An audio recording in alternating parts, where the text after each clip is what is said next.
Bismillahirrahmanirrahim. Assalamu alaikum wa rahmatullahi wa barakatuh. Amanya ne dobozi nze IBRAH Mukasa yonajo sinzira okubanga otulaba nkwanirizaako ku the Extra Digest mugoba nsonga tusinzira Kampala mu ggwanga Uganda. Tuli powered by Sozo Property Consultants UG abasangibwa ekireka Kamuli Road meters 15 zokka era nga bakugamba nti bano bagula ebyawaka office ne restaurant ebikozeko nga biri mu good condition. Sozo basange ekireka Kamuli Road oba sina kindi enamba yabwe yessimu eyitawo wansawo mu bubaka obuyitawo obwa scroll. Abasozo bano bekwate okwewala enduulu emirerembe n'amaziga ye kampani yokegenda okujja mu nnaku because bakwata essente z'enkadde ne bazibbulula ne zifuuka mpya batya nga bakugulako kyewagula edda naye nga kiri mu good condition, good state. Still tuli powered by Sun Cargo Shipping Company basangibwa ku Arua Park ekizimbe 14 Plaza GF07. Aba Sun Cargo basange ku Arua Park ekizimbe 14 Plaza GF07 oba gendayo awo ku Arua Park sina kindi kube namba y'essimu eyitawo wansawo oba ku WhatsApp. Sun Cargo batambuza emaali okuva China paka Mombasa mu nnaku 18 zokka. Omulungi atulabe eno gy'osinzira okubanga olaba olunaku olwaleero akadde kano twegatiddwako Dr. Franklin Mondo Mugisha. Yes, sir. Assalamu alaikum wa rahmatullahi wa barakatuh. Mukama yebazibwe. Lwaki ovuga akakuddeyo? Salamu. Salamu. Tenzira. Era naffe tuddamu tugamba nti wa alaikum salam wa rahmatullahi wa barakatuh. Alhamdulillah. Obulamu bugamba ki? Obulamu bweyagala. Bwenyumirizaamu ebyo bye tulimu. Yeah. Obulamu bulungi nakugamba nze covid tiyankolako buzibu. Yeah. Kubanga yasanga neteekateese. Okay. Kati ndi muteekateeke eteekateekedde ebiseera eby'omu maaso. Okay. Abaganda bagamba nti kijoomanyi kinyaga bitono. Yeah. Era ekikyatawanya bana Uganda bwebwavu bwe bakaaba tebeetegekedde bulamu. Birogana okwetegekera olunaku lwaleero osinkane lukumenya nnyo owulira ebizibu. Abawala bawagala kufumbira olunaku lwaleero tebeetegekedde nga gye bagenda okufumbamu enkya. Bo balowooza bajja kuva eri mu mizigo gyabwe bayingire bawoza institution y'obuluhi ey'obufumbo awe basangire obuzibu ne bafumbayo weeks 2. Abazadde baganye okuteekateeka abaana babe enkya ku maaso. Abaana babagagga baba chips chicken go to London go to n'obasanga bali awo n'owasa kimenke kyakitudde awo nga kiringa kiko ekizungu wokiteeka tekivaawo naye ŋŋanda giwe survivor ogikuba wano nebuuka negenda wali naye negulu nekola ki nekomawo. So abantu tebeeteese ekizibu kya Uganda abantu buteekateeka. Museveni mugezi muba mu mwaka guno naye ng'ali muguddako. Ani avunaanyizibwa ku kuteekateeka bannansi? Mbadde manye president yalina okuteekateeka kuva waka oteeka kusooka waka. IBRAH mbadde nkisomesa abantu nti oteeka okusomesa abantu balina okuteekateeka kuva waka. Omuntu ateteekateekedde even how to handle his life or her life talina future. Omuwala atategedde omuntu ateteekateekedde obulamu bwe talina future. Atateekateese baana be engeri gye bagenda okubeerawo enkya mu maaso talina future. Omuntu aminze atawadde bana abantu ebirowoozo ebigenda okubayamba ku survive tomorrow oyo naye taliiyo. Era mwe mulowooza kuwa omwana somuwa ebintu n'omuwa ssente n'omuwa buli kintu naye banga si muteekateeke tomorrow future nfu. Bw'ofa by'otunze by'omaze okukola bajja kubitunda. Bw'oba olina ebizibu olunaku lwaleero abaana tebagenda kulabikako. Okay. Enteekateeka kusalirawo nnyo bw'ogenda okubeera tomorrow. Kakati first things first. Yes. You are a kadogo. Wali in the bush, wali kadogo, wagende Kyankwanzi. Si Kyankwanzi. Fe mukyaka fe yali ku mulima. Mwamukolera mulima? Ku mulima. Lw'enzoole. Mbadde manyi wamukolera Kyankwanzi. Kyankwanzi tumuleese gisente nga tumaze n'okuwamba. Thank you. Kakati embeera eriwo mu ggwanga Uganda abantu tebannabitegeera. Oweekitiibwa Afande Kano Kaka Bajenda abadde Isobos for some good time of course. Bamu replacing with the Afande Oluka the Afande Katabala. That is normal. What is normal? It's normal in the army. You're not you don't inherit the places. The chief in command has a right to take you anywhere he wants to take you, to deploy you and employ you. He has a right to tell you sit down. Yeah. Kati kyebakoze si kipi ekyo. IBRAH he did his job naye kati task eriwo right now. Kaka tagisobola. Bamunafuyiza kubanga biroyingira mu office olaba babeera kunafuya. Omanyi politics bwati bwafaanana. nti ffe abasoma political science tusoma ebintu nga tubiva mu maaso tubidda mabega. Reverse psychology. Otegedde gamba reverse ki? Reverse psychology. Hakati Museveni bagandi ngenda jinja mutegere ku lw'entebe. Abadde mu State House agenda kusinkana ba European Union. Akati kye kugamba nti bw'oba ogenda mu politics oteekwa okuba ne armed n'okuteekateekebwa n'okutegeera mu maaso egy'olaga. So kakati bwe tujja mu magye commander in chief ayina right egamba nti tuula era afande bagenda akoze kusinziira ku dynamics ezibadde ziplayinga. Ekyokubiri talina kinene nnyo kyakoze kyakwana ku banne era bamunenya ndi afande bagenda akaka yakoze bw'ati. That is all bygones by now. Agenda kusirika ng'owe Kashagama nga IGP yeewuumulira talina budde kusinziira ku myaka gye ne byakola n'okulula kwaliko. Kayihura yali mu bintu bye. Okudropinga kwa Fande Kano Kaka kutegeeza ki eri state Uganda gyerimu nga twolekera akalulu? Lwaki baba mu droppinga now towards general elections? Because the task is bigger and he has no capacity to handle. He's been weighed out. Kaka bamuteeka ku kye bayita omulimu gwe baguteeka mu politics. Nti the public started judging him ate nga public ye mukama wa President Museveni. Akalulu. Wakati bw'oba oyagala abantu abadde bakola nga bakabanya amanya gaabwe kaka oba batuufu oba boogera babituufu si bituufu oba politics or si politics naye ng'erinnya mu public ng'oli public servant nga likaaba saa zino Museveni akudropinga asobole okuyitawo bw'amala okutuuka mu ntebe ate akusika akuleete. Tali selfish akusevinga byoliddeko byebyo kati agenda kaka agenda kutuula kati kaka saa zino alikalangala yeebase Director General Iso ekyo n'abalala balabireko nti you can be deployed, you can be put into office and you can be disarmed. So he can hire and fight. Oh yes. The dynamics that play in security is that. Ekyokusatu nti teri muntu alina permanent office in security. You can be deployed. Chief in commander is okutula wansi nawulira information nti your performance needs reversal, needs a change. You need to go to office kusinza ku task eno. Kitekawa state y'ebyokwerinda internal security better organization better. If you bring a player like Katabazi, we know very well Katabazi is a good player. Yagira nnyo ku mama mbabazi omujjukira bulungi nnyo namukwala namusiba namuteka Makindi. He was innocent. Some of us we knew that he was very innocent and information reached the president that he was innocent. Natebwa. He's a great player today. If you talk about the elections, ate wotuna no Catholic Church, Katabazi yasobola yeyo. Ye player weri, mwana wa Kerezia, ate mu embracinga. Olugero lw'ekigando lugamba nti bantu bala mu magoma gavugira aliwo.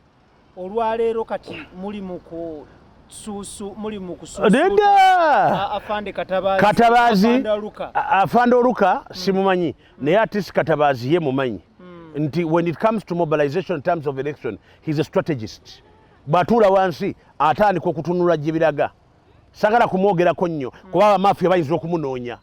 Bamafia banoonya engeri gye bamusuula kati bwe twogera ku Katabazi muleese obuzibu muleese ebitawaana Katabazi mugirane entebe tanagibugumye mumuleke. Kyekiddako eri afande Kano Kaka bagenda. Simanyi kati tulina okutunula wansi tumubuuze his next plan, but I think he needs to rest. Really, after being a Director General of ISO, what else do you want to do? You need to rest. Kerere, abakaba linnya lyo kaka, omukazi ogekula ku TV kaka, ogeutulero kaka, erinnya yoyola kulejja ko lya kaka, nogeti kaka. Extra Digest mugoba nsonga tuline Dr. Franklin Mondo Mugisha. Naye akoze. Kaka akoze. Omawula abantu bagamba nti abadde atulugunya abantu naye n'abantu baagala kubatugulunyizibwe beeteeka mu mbeera ey'okutugulugunyizibwa. Bw'oba ogenze mu dansi mu disiko y'enkima tiweebala ku enkima okukoonako. Bw'oba oze mu politics tiweebala kasasi kulya komera miggo nnyondo ebyo tobyewala. Ennyondo yange nagyerabidde sumanyi gyeri naye entambula ninamusumeni n'ennyondo bibiri ntambula nabyo ninayo lwaki mbyagala byo myetaaga nnyondo kati ate ngenda gula n'ekitiiyo ekitiiyo ekitiyo nikyetaaga bana benjogera nabo bakiwulira bakimanyi. All right, tuli powered by Sozo Property Consultants UG basangibwa Kirekawo Kamuli Road. Still tuli powered by Sun Cargo Shipping Company. Bano bekwate banoonye osobola okubanga osobola n'aba Sun Cargo okuva China paka Mombasa in only 18 days. Ye company yokegenda okunazaako ennaku gwe omusuubuzi atayagala okusuubula naye nga kyoyagala okusuubula okimanyi naye China munene tomanyi wekisangibwa bano bakutuusaayo bulungi nnyo ne bakikutuusaako gwe manya product tinjagala kusuubula kino naye simanyi wekiri baba bakutuusaayo bulungi nnyo atayagala okubanga webbulula mu bwavu ng'olina ebintu ewaka obikozesezza bikadde biri mu good shape good condition of course wekwate Sozo Property Consultants UG so only company eri certified and authentic real and genuine ejja okugula ekintu kyo bakuwa essente z'obulamu bunyume. Tuli ne Dr. Franklin Mondo Mugisha era nga tumusanzeeko Samuel Sama wapoye mpoye musanze mu project center. So nga tuvudde njagala tutunuulire President Yoweri Kaguta Museveni we yaggulirawo amasinzizo nga alifutinga lockdown yagamba nti mukkiriziddwa abantu 7 tetwasobola kufuna but I saw you on TV ne radios ezenjawulo plus print media of course ng'oli mu kuwa submission yo fe tunonye submission yaffe say your view about abantu 7 naye kati question yaffe eri nti kitambula kitya n'abantu abo 7 era oyina services mmeka? Fe tulina service 12 kadde bo mulundi gumu 12 services 12 yasaawa ejeeki kusinza kwa dakika 15 birango bya dakika 5 wanji abasigadde enjiri kuwaayo na kufuluma kadde mwako 5 edakika 5 kukola 10 kusinza na kutendereza 5 kuwaayo biwebwayo 5 birabo yasigadde enjiri na kusabira na kugenda dewamwe next nga bayingira onokuba nemiryango egi bano bafuna bano bayingira oli bwasigalamu okibala otya atumugamba oluganda fuluma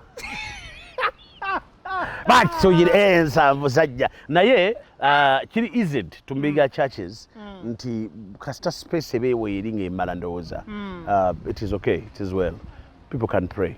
SOPs nungi ziyambe kanisa center mutundwe ntundwe otuuza abantu bameka kisinzira ati katu SOPs nsanvu no before SOPs before SOPs tulina obutebe 800 bwe butebe tulina kati batukubba ekidongo ekyo tekireka muntu wansi tulina emizinda besibimu zisikusula owula kibaita omubimba so okuva ku makya every Sunday up to 6 p.m.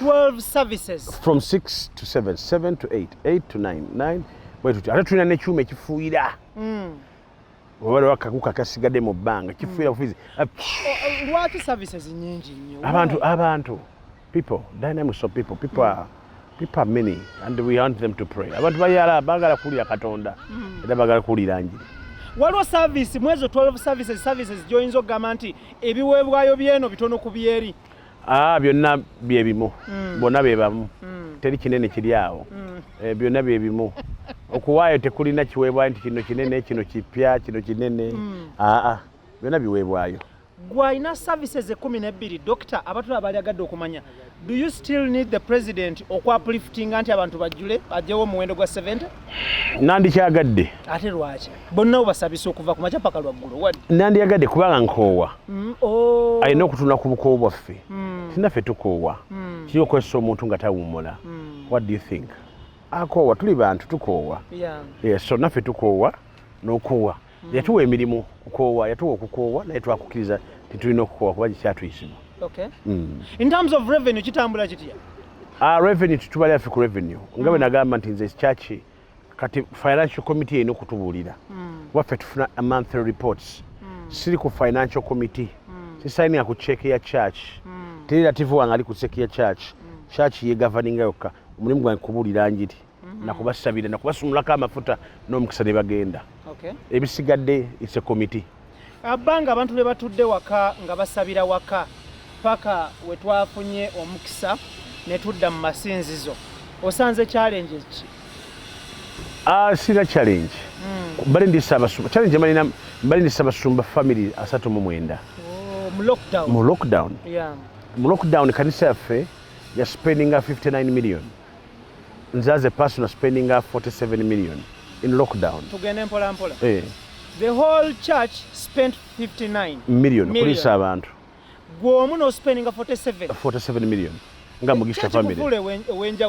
Kubali abandi ate compared to you single-handed. Because I'm a family. Mugisha we a brand.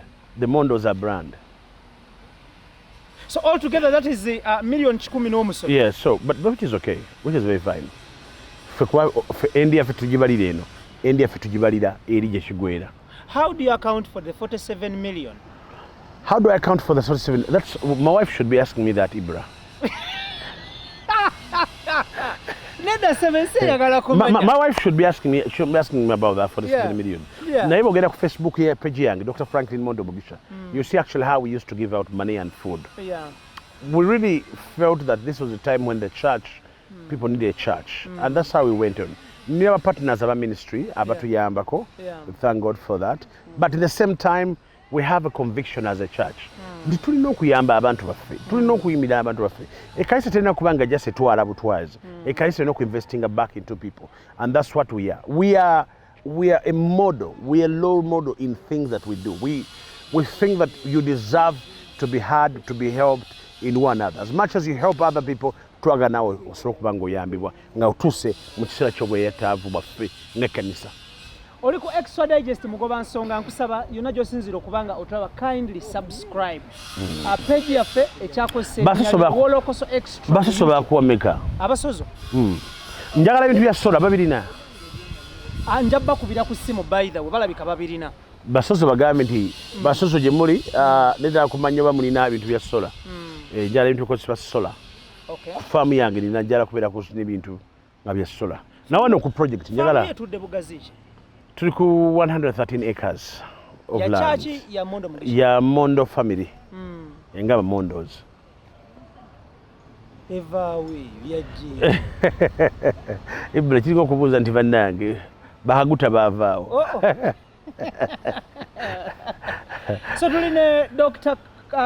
Franklin Mondo Mugisha. Ngono gati kaka. Kaka kireka yakwata. Obadde omutya? Sina simusinkanangako. Naye obadde omutya? No, I respect him. Do you want to meet him? Inshallah. Mugambe ajagala kulaba? Inshallah. Mugambe ntijala kumusiika. Njagala mukolako interview inshallah. He has had. Kubanga yanga gera giraba. Kano kaka bajenda. Inshallah nsaba kukolako interview. Extra Digest mugoba. Challenge zasanze. Yes. From the horse's mouth. Because wahala mungi, wolokoso mungi. Ochegeera. Propaganda mungi. Propaganda is not kubeerawo, but people have to know that when you're serving and you're in forces and you've ever been in forces, you are they are entitled to bring you to force to work in forces or to take you to retain and say you go away, or they retain you to be working. So deployment is deployment. The forces are forces. Army is the army. There's nothing else you can do. When you're under command, you're under command. Amaje. Doctor, nga tuvuddeyo eyo. Abatula bali agadde okumanya. In a space of something like 2 to 3 weeks, wabaddewo abakungu, more especially abali mu kulamuza entebe ennene, abakungu ab'enjawulo, okuli owekitiibwa mu b'ebitiibwa Robert Kyagulanyi Ssentamu, Honorable. Owekitiibwa mu bitiibwa? Owekitiibwa mu b'ebitiibwa, Honorable Robert Kyagulanyi Ssentamu. Just stand owekitiibwa, that's okay. Wakitiibwa mu b'ebitiibwa. Oh, okay, that's okay. Ochegeera. Wakitiibwa ali mu b'ebitiibwa. Owekitiibwa mu b'ebitiibwa Honorable Robert Kyagulanyi Ssentamu, retired afande Tumukunde, waliwo afande omulala, I'm forgetting his name. Mugisha Muntu. Yeah, Mugisha Muntu, afande Mugisha Muntu. Brilliant man, diplomat. His Excellency Yoweri Kaguta Museveni, plus others of course. Please, bowe yogera erinnya eryo kendezangako. Kuki? His Excellency. The fountain. No, Neda Sebo. The fountain. Neda Sebo. Mbivaamu bino. Na yogera. Bilo yogera ku Museveni. Olina okwogera bulungi. Nogama. Please, mwogere comment. His Excellency, the fountain of honor. President Yoweri Kaguta Museveni. Webale kubyogera. Webale. Byoyogedde byonna. Sabalwanyi. Byoyogedde byonna. Tewali kye. Superman. The wisest. From the west, not from the east. Oh, why? waliwo ekibuuzo ennaku zino okolera ani ekibugenda mu maaso nakugamba nti njagala banyenye emiyembe omuti gw'olonda emiyembe natandise kulonda kakati njagala tutunulire ab'ebitiibwa bano bonna benkumenyedde afande Tumukunde afande Mugisha Muntu His Excellency Yoweri Kaguta Museveni n'owekitiibwa Honorable Robert Kyagulanyi Ssentamu bonna bakoze enkyukakyuka mu mannya gaabwe oba okutereeza oda y'amannya gaabwe akantu ako kakolebwa mu mpapula z'amawulire zonna nekati mu Uganda Gazette. Thank you so much. Ogenda n'ogamba nti mbadde mpitibwa amannya gano ne gano ne gano naye okuva leero amannya gange oda entuufu yeeno Kyagulanyi Robert Ssentamu oba bwotyo mpa kyakulabirako nti case in point nze IBRAH Mukasa naye nsobola okugenda n'enswearinga oath neŋŋamba nti okuva leero nze K Ibrahim Mukasa Sozo properties oba nze Sankago Ibrahim Mukasa oba nze Sozo IBRAH Mukasa otegeera depending so njagala tutunuulire kitegeeza ki kino the things kino kikolebwa kuyamba abaana abali wansi. You remember that women who are running for parliamentary seats and LC5 and councillors bafuna challenges y'amanya gaabo kukyuka nga bafumbiddwa. And through that challenge it became a problem. So that most people most of the time batuula wansi ne bafuna dynamism as playing ne bafuna issues as playing ne bafuna challenges mu kooti ne bafuna challenges gye basula ne bafuna challenges gye babeera ne bafuna challenges mu mirimu gyabwe bwe ba applying for jobs lwakukyusa maki amanya. So it is very good for them. Naye bano abakulu kana kabadi bwe twawulira nti ba chairman ba MP balaso kukyusa amanya ago ne ba presidential aspirants ne bakitwala they took it as an example tereka bakyusa amanya gaabwe abantu basobole okwanguyirwa. In other words, bachalenja they lose the cases in court. Kati bana badde bavuddeyo IBRAH Mukasa sijetyo ye Mukasa IBRAH abaga kukyusa kuba challenging on nomination even on ballot papers ekyo kyafudde akabadi yali akakozi kaweddemu. Kitegeeza munnamateeka Male Mabirizi Hassan Kasim guli 2-0 awutakwatamu talina gyalaga talina yakola ne Mabirizi yetaaga mirimu. I don't know why government takes so long to understand their job seekers somewhere. So Male Mabirizi is a job seeker. Is a job seeker and attention seeker. Kademo munundi gumu is what? Is a job seeker and attention seeker. Male Mabirizi. Takuba mu mbuga z'amateeka. Ate nga nkubira ki? That is my perception. He can prove me no. Male Mabirizi. According to ebintu byonna byakola. Is looking for attention. Number 2, he's looking for job. Byonna bibiri babimuwe. President Yoweri Kaguta Museveni kankusabe lero nze nkusaba mutabani wo Mondo Mugisha gendo we Mabirizi omulimu omubirizi mufune kwa womwagika okokero house waro obuyumba bubeera omuteeka omwo omite legal advisor abero mabone motoka ya yusi pick up double cabin ya Mitsubishi atambulira omwo kigwe tajja kuddayo kwogera tejja kuddayo kwogera. Oyagala kugamba nti ensonga zayogerako teziina makulu teziina gisitya teziyamba tezina kyezigata ku government ya Uganda. It has nothing. Taking to Robert Kyagulanyi, taking him on, takes nothing. That doesn't bring anything. What does it add on our situation, on our current problems? So Uganda ine ebizibu bingi nnyo okusinga Male Mabirizi. There are a lot of issues than that. We can even see that later. And I want to promise him we shall see them later. Male Mabirizi ne Male Mabirizi mugamba ndakirizo wagane his issues will be sorted out when we are in power and we will do it. Bawuliranga akayana I can come back here after 1 year after 2021 njja kumugamba tujja kumuddira naye kati tuli busy kugwanga we are building a country we are not talking about whose name and what is name and we kalonga mutabuze bintu iyo busiru academic qualifications of president ziyamba ki. He has led us for 30 years. So when you are waking up, Fanku Sekela. Awobotegeeza ki? Tibuzuku kubunku. Lulimi kyolo. Luhina. Luhina nsiche. Brazil e Peru eyo. Hey. Wansi eyo. E Peru. Jeruli. Jeruli. Jeruli Peru. Wake up.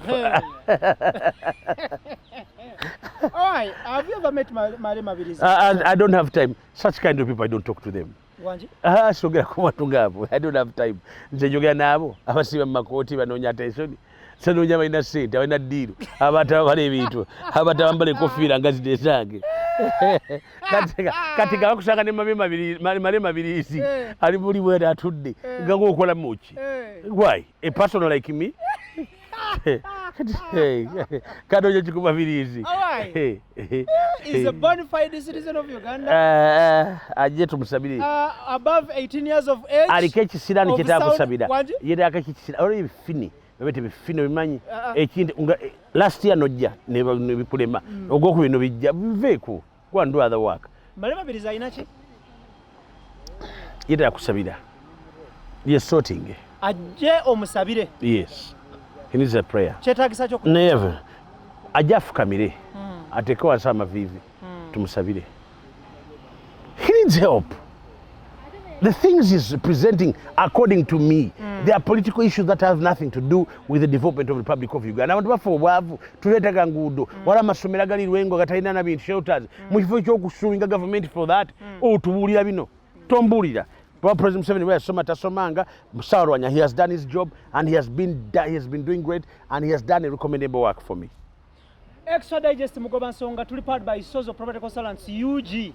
IBRAH Mukasa gemanya gange era still nkutegeeza nti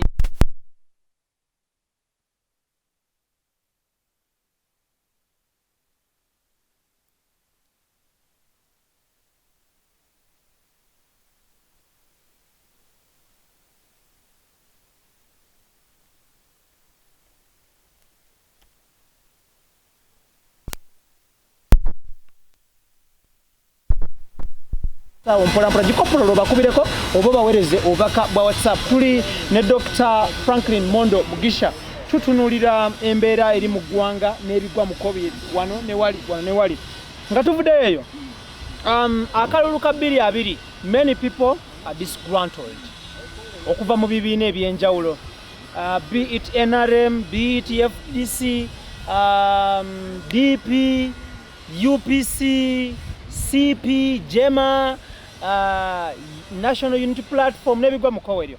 Buli eyamiddwa kadi, buli atayise mu kamyufu basazeewo bakomewo nga bali ba independent bazze ku bwannamunigina.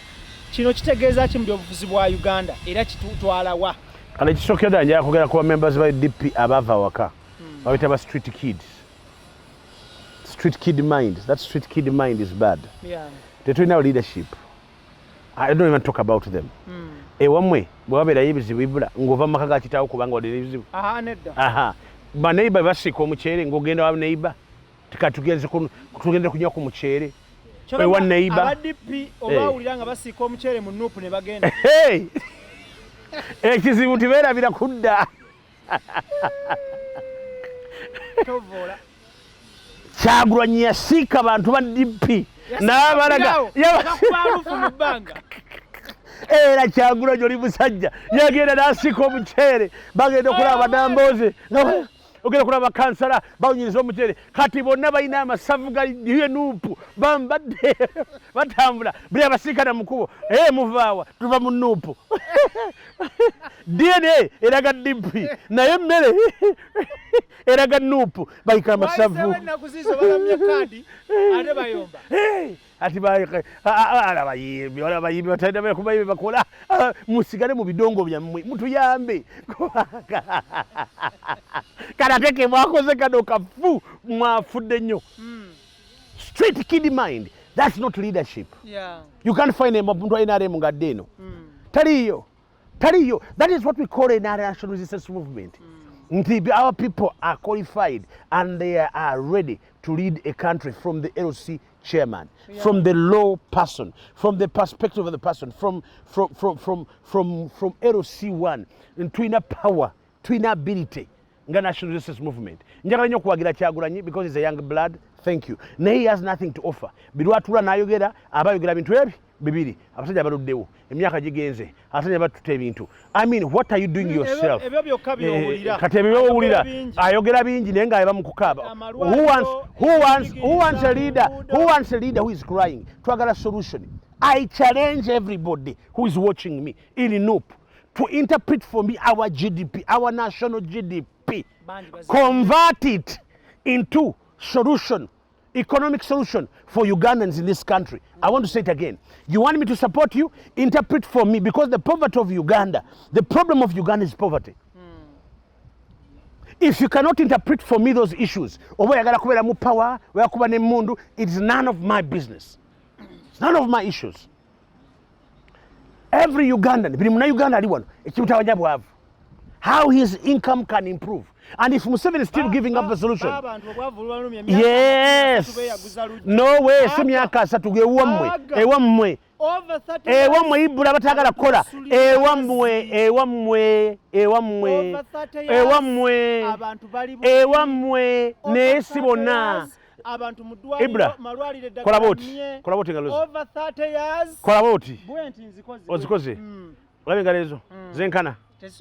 Bas, good morning. Kakati inawe yanti bebantu. Waronze mende mondo. Nina bansinga. Abadiguli bavuga boda over 30 years mu But malwali. can I say something? Over 30 years abasomye emirimu mmye over 30 years. I mean sichirabaga. Oh manyi. IBRAH. Over 30 years nchongongereyo ebirala bibiri tunyuke. IBRAH. Ngongereyo bibiri. In 1986, you want history? In 30 years. Can't quit history. Makanisa. Because bajajjaffe batugamba nti mu joba twalabange church 2-3 kati saawa eno futi 5 eyo church futi 10 eyo church. Do you know that you'll not be here today if Uganda was not better? Gwe kati saawa zintuwandi badekulu. Ulwaje. Ndiwolwa God is mercy. See Uganda. Never. Ozemu wamaike bankwaga katozeme ekibuuzo kyange. Abantu baliwo for God's mercy. Era abantu baliwo for God's mercy. Kati God's mercy yawedde. Yeyo. Kiso kyakatonda kyetukuumye ffenna. Abantu bona Museveni talina bagenda kugawaza bonna. Era yenze kinze omuntu akyawakanya kigamba nti bonna bagawale gyali. Taliyo. But at least twali badeko ne percentage etegereke kanga. Ne out of 100 next time Uganda it is 5%. Yes. The 95 obugaga bw'eggwanga si lwabiri muntu era kuba na ssente. Obugaga bw'eggwanga is to have industries, factories and other things to prosper and build a nation. Factory ne boba nazo nga abantu basasula emitwalo 5 omwezi asomesa ate omwana yijjanja. And when you are creating a factory, you don't look actually at the person, the employer and employed. We look at the benefits that come out of that factory. So when we talk about the industrializing a country, how do they convert what is manufactured in the factory into the public? Are you a state operative? Are you a state agent? Of the two, or falling in what category? I'm not a state agent. I'm not a state operative. That is very small for me to be a state agent. So you a state what? I'm a statesman.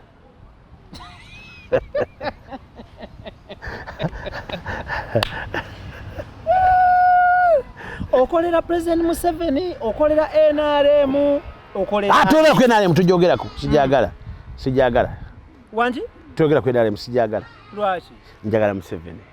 Lwaki oyagala NRM? Babbi bakola obuvuyo bavumaganya Museveni balwanyisa Museveni indirectly sibaagala ate nga Museveni gwe njagala first family njagala Muhoozi njagala President Museveni abantu abo mbaagala njagala mama abasigadde sagala kumanya abasigadde they not resistance. Amata agavudde mu nte naye nte tojagala. Njagala nte nebiva mu mata y'NRM bwe bantu ababbi abo bakuba abantu emiggo abatta abantu ba mafia batambula balwanira omululu abatta ekiroto kya President Museveni bombo clat. Yes man. Awo botegeeza ki? Nti ba fire. Nga tuvuddeyo eyo owekitiibwa oli akantu ako kakoze bulungi kalumi kimbozi bombo kavayo Jamaica Kingston man. Yes I am. Doctor njala tutunulire Honorable Latif Sebagalo mumanyi bulungi. Is he your friend? No, he's not my friend, but I know him and when we meet we greet each other. Naye oyo ye simutegedde. yasooka n'alangirira nkyaddayo alinga Lukwago era akujja kuba president n'atunula ku mazina ati nadduka nadduka yakola atya ayo Lukwago naddayo n'akomawo n'agamba Besigye bafumba n'akomawo ngati president Kamukambwe akoma kuba meya agenda okujja kudda asagabawo kipaaya nga batuteba Nabbira era Nabbira agenda musinga agenda kusinga Lukwago tusobola okuleka mu Kampala bw'atyo omusajja afaanana bw'atyo Nabbira ayinza omusinga oba alagaddi ku babiri ate one Dr. Jose Chameleone tukube engoma bannange tukube engoma kyova nti zose ku Nabbira naye bakubi b'engoma musigareyo takiyo ku Honorable Latif Ssebaggala okubouncing emirundi egyo gyonna nzize ku bwa meya nzire eno nzireni Erichi. What's your take over that? Lack of stability and having a right team to play with him. Timu yere emuvuddemu nemuwa ekisanja ekirala ekyokwesonyiwa naye Segirinya amutwala wangi Segirinya Muhammad wangi Segirinya bawagulikisi bawagulikisi Soko tuwe opinion poll awo. Ssebaggala ali mu Latif Ssebaggala ali mu percentage ali mu 30. Ate Segirinya ali mu 60. Then the rest 10%. 2%. Kyogamba gwe bw'olengerera ewala bw'oti Segirinya akawuse mugenda ate parliament egenda kunyuma okula kasajja akampyako ka Segirinya kali kati katambula kali mu parliament iyo parliament egenda kunyuma yayiseewo dda alinda kulayira era Ssebaggala bayitamu ajja kuba bbi wangi ajja kuba bye Ssebaggala ajja kuba bye Latifu taso naye kati Latifu asogamba president Museveni ova ku bufuzi amaze emyaka 18 ani alina omugambako nti vaako raga eyobufuzi ndwadde tawona kati yebaluma nga tuwunzika lastly Honorable Robert Kyagulanyi Ssentamu y'omu ku babaka ba parliament abakyasinze kuwangula with the biggest percentage of votes mu byafaayo bya Uganda bya by-elections ne general elections. It is on record. Okanya nango bokiwakanya. Kiwakanya. Ate lwaki depending who says so. Anti-facts nzirina. Who says so? Me. Who is paid? I say it so. Who is paid? No, there is no someone being paid here. It is facts. Mumja ku facts embaga who is paid? Who paid? That's so tewali bwino kati byakusasula. Tewali. So, bwe tutunuulira nti y'omu ku bakyasinze kuba na percentage nnene mu byafaayo bya by-elections ne general elections. Kyaddondo East constituency bw'otunuulira akalulu ke tugendamu ogiraba otya? Bwe ntunula mu Kyaddondo at this very moment kati ntayinza okubeera bulungi applicant nti FDC. He has a big percentage okuwangula naye bwe tutunula ate ku Frank Kyaze naye member parliament naye ajja saidize waffe yonna Musabagabo bagenda kuwangula. So to me, yes, it's a good idea. How about Honorable Muwadanku Nnyingi gwe bawadde kadi ya no Kyaddondo East? Eyo mwenku Nnyingi tubaaniriza wangi tubaaniriza olujjuliro esepiki efumba ndala ebikola y'amakulu mu Kyaddondo birala bajje mwensula mu Kyaddondo mwensula nina mamaka mu Kyaddondo naye bajje tubalinze era nze nina kati kyensaba Katonda ampe njagala Prophet Mbonya ambuulire nabye ngenda omubuuza bwe musajja ali accurate lastly nga tu in his prophecy bayogera ekigambo nkiwulira owekitiibwa Pastor Kayiwa Professor Kayiwa solo kuyita Pastor Professor Kayiwa nenkulaba ne Prophet Elvis Mbonye very nice man wabadde obalaki bano abasajja bonna bwe tubatunuulira they are sweet but Prophet Mbonye bw'oba omwogera kati naye museema ekitiibwa he's a tamanyi bano abasumba bano Prophet Mbonye is a good man very nice man very very nice era omuntu ayagala kwanga nga Prophet Mbonye atandikire kunze bujja kwaka ku radio ku TV tujja kumwasa omuliro ajja gowulira lwaki abaana babadde baganti kati obala kibi wanji waliwo takyagala mbwe wa Elvis Prophet Elvis Mbonye wabadde obala which is okay and which is fine waliwo tayagala sente atali kusinamulaba kibi aboogera nga basamya akamwa mwa wanji njala si baluma wama Prophet Elvis Mbonye Katonda akuwangaaze owangala emyaka 10 byonna byalagudde bituuse abalamu kyaganye omanyi wafeere mu makanisa balabagaana nowuliraga bali awo bagasindika agasajja gali awo gonna gabbi gali awo naye buli akwata ku Prophet Mbonye kati saawa zino yawulira omuliro ne bw'obeera ani tujja kutambulirako mpaka lwogenda tokwata ku Prophet Mbonye bw'omukwatako ojja kutuulira tujja kubambula bajja kwambuka emiti nga bali bwe bati nga bali bwereere luli badde bamujogajoga naye kati kikyasoboka wamututewa abakulu tikyetegesa bakulu amaanyi tugalina wano wansi ku ttaka ne mu ggulu assalamu alaikum wa alaikum assalamu wa rahmatullahi wa barakatuh IBRAH Mukasa gemanya gange tetugenda kubanga tusukawo olunaku lwaleero njala kwebaza team gyentambula nayo Daniel Mugoya Idris Lukwago Tony Senabulya then nebaze Sozo Property Consultants UG abasangibwa ekirekawo Kamuli Road meters ojo bagabe mansigeme ebintu byessola tugenda kikwasaganya from here ngenda bakubira essimu bansigemu ogulewa kusigama byonna basobola kubanga bagagga banga nti bagagga nti totwalayo ekintu kukigutunda ne batakusasula Sozo Property Consultants UG tebagula bikadde tebagula bikadde bagula bikozeko nga biri mu good condition naye biba bikadde era omwelo yasobola okuleeta ekikadde ng'entebe yamenyeka eyo nedda mwagala nga biri mu good condition naye nga bagagga ne bwogula leero fridge doctor ewuwo n'ogamba nti njikoye nina endala gye nalabye Hisense oba Samsung nga bagamba gireete ne weebayiseeko essaawa emu nga wakajijja mu dduuka ne weekuba n'ogamba nti kati zijjawo ne bw'oba entebe tonnazituulamu n'ozituusa mu nyuma nti zino nzifulumye babizigula Sozo ani omugagga ani omunene mu Sozo era bamuyita mwami Sozo waji alya mmere ki eya bulijjo naye atambulira nnyo ku kigambo kya Katonda Sozo mugambe nti njagala nsigemu ebintu bya njagala sola pano ositwale ku farm Sun Cargo Shipping Company batambuze mali okuva China toyinayo biva China aba Sun Cargo babireeta njagala bantikira omukazi nga mulamu mutete mukago omuleete wano okuva China aba Sun Cargo ansomese lu China Extra Digest mugoba nsonga tugenda kubana tusuka olunaku lwaleero assalamu alaikum wa rahmatullahi wa barakatuh mubere bulungi mweraba